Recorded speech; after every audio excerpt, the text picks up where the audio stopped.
Hello my friends, this is Raj Dubey and हम आज आप लोगों के सामने उपस्थित हुए हैं संस्कृत के कुछ महत्वपूर्ण तथ्यों को लेकर। ये सारे तथ्य आपके कई परीक्षाओं में काफ़ी महत्वपूर्ण होंगे, जैसे कि सीटेट हो, यूपी टेट हो या सुपर टेट हो। तो सबसे पहले हम पहले तथ्य की तरफ चलते हैं, जिसमें ये बताया जा रहा है कि संस्कृतम दोनों एक ही है और यह भारतीय उपमहाद्वीप की एक भाषा है। संस्कृत भाषा को देववाड़ी अथवा सुभारती भी कहा जाता है। संस्कृत विश्व की सबसे प्राचीन भाषा है।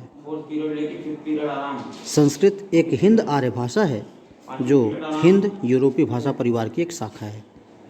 इस तरीके से आप संस्कृत वर्ड के बारे में जानने का प्रयत्न करिए कि संस्कृत क्या है, ये कैसी भाषा है, इसका और नाम क्या है और यह विश्व में इसका क्या स्थान है, इस तरीके से। चलिए अगले क्वेश्चन की तरफ बढ़ते हैं। तो अगला क्वेश्चन आपके सामने आता है, ये मोस्टली जो है टेट सुपर टेट कई जगह पूछा जाता है कि संस्कृत भाषा का दूसरा नाम क्या है। अभी मैंने आपको तुरंत बताया है कि संस्कृत भाषा का दूसरा नाम देववाड़ी है, याद रखिएगा। अगला क्वेश्चन आपके सामने आता है कि संस्कृत भाषा का जन्म कब हुआ। तो संस्कृत भाषा का जन्म 3500 ईसा पूर्व माना जाता है। कई विद्वानों का मत है कि संस्कृत भाषा का जो जन्म है यह 3500 ईसा पूर्व है। ऋग्वेद की भाषा क्या है, ऐसे क्वेश्चंस देखने को मिलते हैं। तो ऋग्वेद की भाषा वैदिक संस्कृति है। संस्कृत भाषा इंडो यूरोपियन भाषा के समूह में आती है। क्वेश्चन आ सकता है कि भाई संस्कृत भाषा किस तरह के समूह में आती है, तो आप कह सकते हैं कि संस्कृत भाषा इंडो यूरोपीय भाषा समूह में आती है। और आपको ये ज़रूर जानना चाहिए कि संस्कृत के हर एक शब्द, संस्कृत में जितने भी शब्द होते हैं, संस्कृत के हर एक शब्दों के 27 रूप होते हैं। ये बहुत ही पॉइंटेड है, point down this all thing. Sanskrit के प्रत्येक शब्द के 27 रूप होते हैं। संस्कृत भाषा के पहले क्वेश्चन आता है कि भाई संस्कृत भाषा के विकास के पहले कौन सी भाषा चलती थी। तो संस्कृत भाषा के विकास के पहले तमिल भाषा चलती थी। संस्कृत इंडो यूरोपियन लैंग्वेज की सबसे प्राचीन भाषा है। और आपको यह भी जानना चाहिए कि संस्कृत हमारे भारत के संविधान के 8वीं अनुसूची में इसे सम्मिलित भी किया गया है। हमारा जो भारत का संविधान है, इसकी अनुसूची नंबर 8 में इसको सम्मिलित भी किया गया है अन्य भाषाओं की तरह। और संस्कृत उत्तराखंड की दूसरे नंबर की भाषा भी है। सबसे प्राचीन संस्कृत ग्रंथ अक्सर परीक्षाओं में पूछे जाते हैं। सबसे प्राचीन संस्कृत ग्रंथ कौन है? तो आप सीधे आंसर दे सकते हो, ऋग्वेद है। ऋग्वेद संस्कृत का सबसे प्राचीन ग्रंथ है। संस्कृत के व्याकरण को वागीश शास्त्री ने वैज्ञानिक स्वरूप प्रदान किया था। अक्सर ये क्वेश्चन देखने को मिला हुआ है कई जगह कि संस्कृत के व्याकरण को किसने स्वरूप दिया। तो इसका सीधा सा आंसर है, याद रखिएगा, वागीश शास्त्री ने संस्कृत के व्याकरण को वैज्ञानिक स्वरूप प्रदान किया है। और संस्कृत देवनागरी लिपि में लिखी जाती है। इसमें 13 स्वर और 33 व्यंजन होते हैं।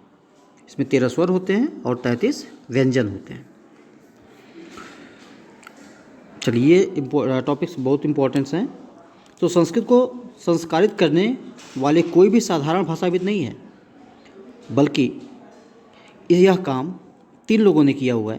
पहले हैं महर्षि पाणिनि, दूसरे हैं महर्षि कात्यायन और तीसरे योग शास्त्र के प्रणेता महर्षि पतंजलि। मतलब इन तीनों लोगों ने संस्कृत को संस्कारित किया हुआ है, उसके बारे में बताया हुआ है। संस्कृत एकमात्र भाषा ही नहीं है, यह एक विचार है। और संस्कृत की वजह से ही भारत को एकता, मतलब जो हम कहते हैं अनेकता में एकता, अगर कहीं देखी जाती है तो इसका साधा सा उदाहरण संस्कृत भाषा है। इसकी वजह से भारत एकता के सूत्र में बस जाता है। इतना ही नहीं, कंप्यूटर के एरिया में भी संस्कृत अपना एक अहम रोल प्ले करता है। यह कंप्यूटर के लिए एक उपयुक्त भाषा माना जाता है। मलयालम, कन्नड़ और तेलुगु आदि दाक्षिणात्य भाषाएं संस्कृत से बहुत प्रभावित है। मतलब आप ये कह सकते हो कि मलयालम, कन्नड़ और तेलुगु जो लैंग्वेजेज हैं ये सब संस्कृत से बहुत ज़्यादा इफेक्टिव हैं, बहुत ज़्यादा प्रभावित हैं। लेकिन संहिता की भाषा को संस्कृत तथा आद्यतम उपलब्धि का रूप कहा जाता है। ये लास्ट क्वेश्चन है आपके लिए जो बहुत इंपॉर्टेंट है। पाणिनि ने जिस संस्कृत भाषा का व्याकरण लिखा है उसके कितने अंश है? दो तरह के क्वेश्चन बनते हैं यहाँ से कि पाणिनि ने संस्कृत भाषा का व्याकरण लिखा हुआ है तो उसके कितने अंश है, तो आप सीधा सा आंसर दीजिएगा। दो अंश होते हैं।